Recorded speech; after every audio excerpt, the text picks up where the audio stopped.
जी बिल्कुल बिल्कुल विशाल, भाजपा के आप बताएं इस वक्त आप कहां पर मौजूद हैं और क्या कुछ देख पा रहे हैं? जी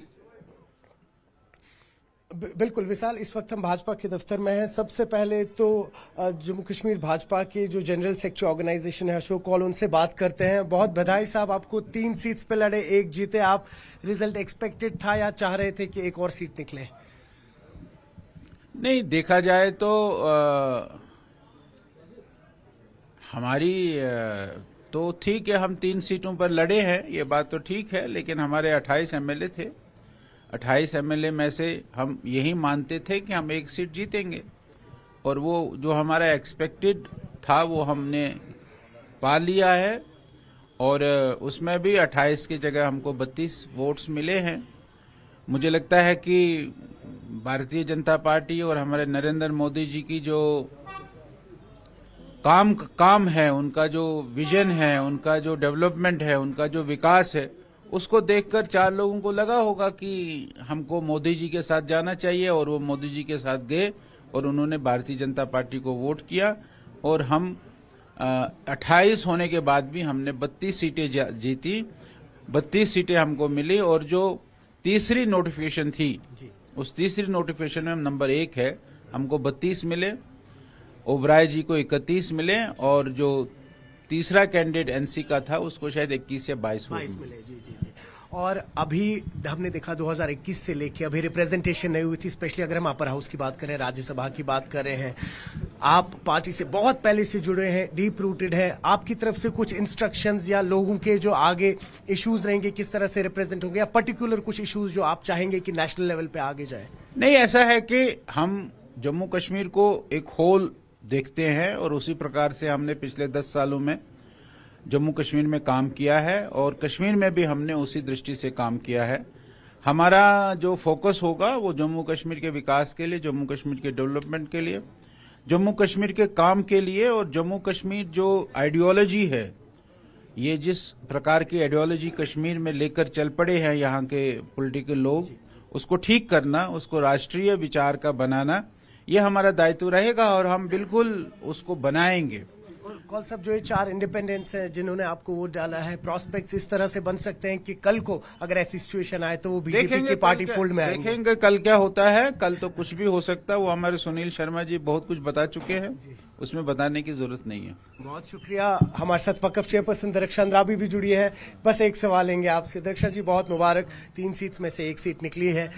क्या कुछ आगे प्लान है? अभी आज सेलिब्रेशंस भी होने वाली है यहाँ पे। देखिए, पहले हम यही कहेंगे कि ये हमारे जो प्रेसिडेंट साहब हैं सतपाल शर्मा जी, उनको बहुत बहुत बधाई, और पार्टी को बहुत मुबारक है कि हम यहाँ से, आप देख रहे हैं कि सरकार जो उमर अब्दुल्ला साहब की है, उन्होंने किस तरह से यहाँ पे एक किस्म का वो एक विवाद खड़ा किया था। हर एक को कुरान शरीफ लेके वो कसम दिला रहे थे, लेकिन उसके बाद भी हमारे 28 एमएलए होने के बाद हम 32 वोट्स हासिल करके एक अच्छी सी जो हमारी जीत है वो हो गई। हमारी जो रिप्रेजेंटेशन अब अपर हाउस में, राज्यसभा में होगी, वो शानदार होगी। और ये सरकार को जानना चाहिए कि उनके साथ जो लोग जुड़े हुए हैं वो खुश नहीं हैं। अब लोग चाहते हैं कि यहाँ बदलाव हो, और बदलाव की राजनीति आज से ही शुरू हो गई। बस एक और सवाल इसी से जुड़ा हुआ आखिर में, आपने कहा कि बदलाव की राजनीति किस तरह से, हालांकि इससे पहले भी हमें याद है शमशेर सिंह मनहास थे, उन्होंने रिप्रेजेंट किया था अपर हाउस में। उसके बाद अभी वहां पर आपके जो खटाना साहब है वो रिप्रेजेंट कर रहे हैं, हालांकि वो इलेक्टेड नहीं है, अपॉइंटेड हैं। ये तो इलेक्टेड हैं अब सत शर्मा जी।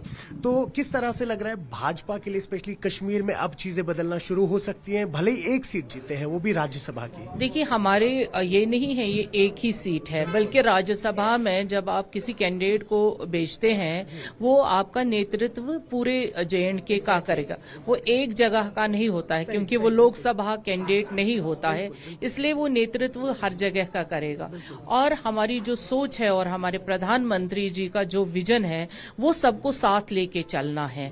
हम दूसरे लोगों की तरह वो पॉलिटिक्स नहीं कर रहे हैं कि हमें एक कम्युनिटी को लेके चलना है, बल्कि हम जम्मू कश्मीर को लेके चल रहे हैं। इसलिए आज आपने देखा हमारे 28 होते हुए 32 वोटों से हम जीत गए।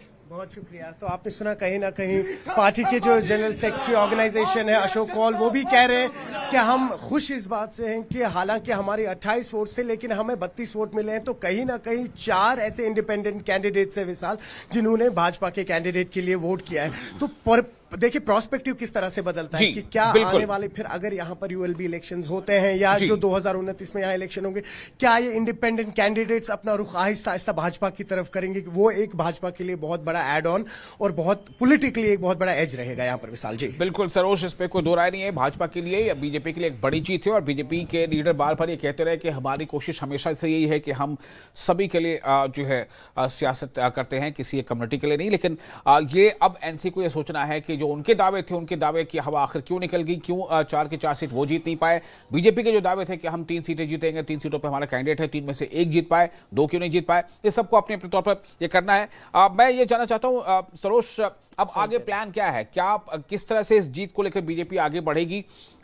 इस वक्त क्या कुछ कह पा रहे हैं वो लोग जो वहां बीजेपी के डिग्नेटरीज वहां बैठे हैं, जो आप जिनसे बात की? साथ साथ ये देखिए आप इस वक्त हम बिल्कुल आपको चित्र भी साथ साथ दिखाइए। देखिए आप बीजेपी के तमाम जो सीनियर लीडर्स रहे हैं, वर्कर्स रहे हैं, इन्होंने कॉन्स्टिट्यूशनल पोस्ट संभाली है यहाँ पे। ये तमाम इस वक्त यहाँ पे अभी सत शर्मा और एलओपी सुनील शर्मा का वेट कर रहे हैं। कुछ ही देर में वो लोग जम्मू कश्मीर असेंबली से यहाँ पहुंचेंगे और यहाँ पे एक सेलिब्रेशन होगी। तमाम पार्टी के सीनियर लीडर्स भी यहाँ से आए हैं और पूरे जम्मू और कश्मीर के तमाम डिस्ट्रिक्ट से यहाँ पे रिप्रेजेंटेटिव्स आए हैं, पार्टी के एमएलएज भी आए हुए हैं और इंतजार है। तो बस यहाँ पे जब एलओपी सुनील शर्मा के साथ साथ जो विनिंग कैंडिडेट है सत शर्मा, वो यहाँ पहुंचेंगे तो ये आप देख सकते हैं एक्साइटमेंट है, विक्ट्री साइन दिखा रहे हैं इस वक्त कैमरा की तरफ। तो बस अब इंतजार है तो कुछ ही क्षणों का जब यहाँ पर विनिंग कैंडिडेट सत शर्मा पहुंचेंगे और एक हम कह सकते हैं कि सटल तरीके में एक सेलिब्रेशन होगी पार्टी की आपस में ही। और उसके बाद फिर मंडे का इंतजार रहेगा जब से फिर बिजनेस स्टार्ट होगा असेंबली का और किस तरह से फिर भाजपा विपक्ष का रोल निभाएगी वो मंडे को ही पता लगेगा फिर आगे। जी विशाल। बिल्कुल सरोज, इसमें कोई दो राय नहीं है। बहुत शुक्रिया आपका तमाम जानकारी के लिए।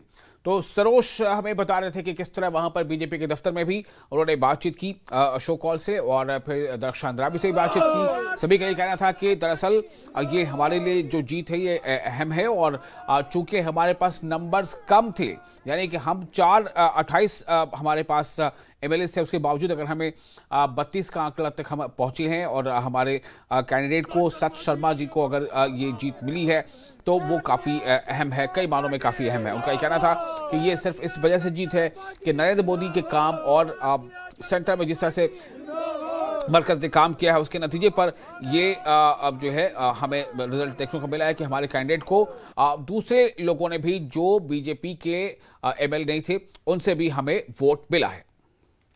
शर्मा जी आगे बढ़ो। भारतीय जनता पार्टी जिंदाबाद, भारतीय जनता पार्टी जिंदाबाद, भारतीय जनता पार्टी जिंदाबाद।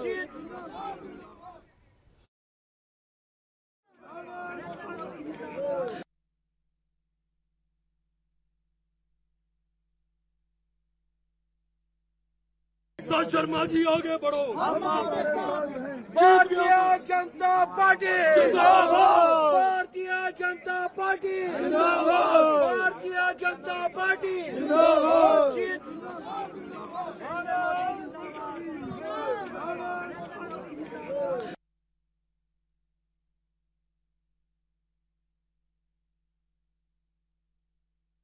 शर्मा जी आगे बढ़ो। भारतीय जनता पार्टी जिंदाबाद, भारतीय जनता पार्टी जिंदाबाद, भारतीय जनता पार्टी जिंदाबाद।